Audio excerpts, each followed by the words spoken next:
कजरी तीज की कथा। एक गांव में एक गरीब ब्राह्मण रहता था। ब्राह्मण की पत्नी ने भाद्रपद महीने में आने वाली कजरी तीज का व्रत रखा और ब्राह्मण से कहा, हे स्वामी, आज मेरी तीज व्रत है, कहीं से मेरे लिए चने का सत्तू ले आइए। लेकिन ब्राह्मण ने परेशान होकर कहा, मैं सत्तू कहाँ से लाऊं? इस पर ब्राह्मण की पत्नी ने कहा, मुझे किसी भी कीमत पर चने का सत्तू चाहिए। इतना सुनकर ब्राह्मण रात के समय घर से निकल पड़ा। वह सीधे साहूकार की दुकान में गया और चने की दाल, घी, शक्कर आदि मिलाकर 1.25 किलो सत्तू बना लिया। इतना करने के बाद ब्राह्मण अपनी पोटली बांधकर जाने लगा। तभी खटपट की आवाज सुनकर साहूकार के नौकर जाग गए और वह चोर चोर आवाज लगाने लगे।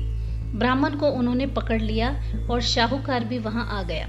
ब्राह्मण ने कहा, मैं बहुत गरीब हूँ, मेरी पत्नी ने आज तीज का व्रत रखा है, इसलिए मैंने यहाँ से सिर्फ 1.25 किलो का सत्तू बना लिया है। ब्राह्मण की तलाशी ली गई तो सत्तू के अलावा कुछ भी नहीं निकला। उधर चांद निकल आया था और ब्राह्मण की पत्नी इंतजार कर रही थी। साहूकार ने कहा, आज तुम्हारी पत्नी को मैं अपनी धर्म बहन मानूंगा। उसने ब्राह्मण को सत्तू, गहने, रुपए, मेहंदी, लच्छा और बहुत सारा धन देकर विदा किया। सब ने मिलकर कजरी माता की पूजा की। कजरी तीज का महत्व। माना जाता है यह व्रत घर में सुख शांति, पति की लंबी आयु, सुख समृद्धि, धन धान्य की प्राप्ति के लिए अहम है।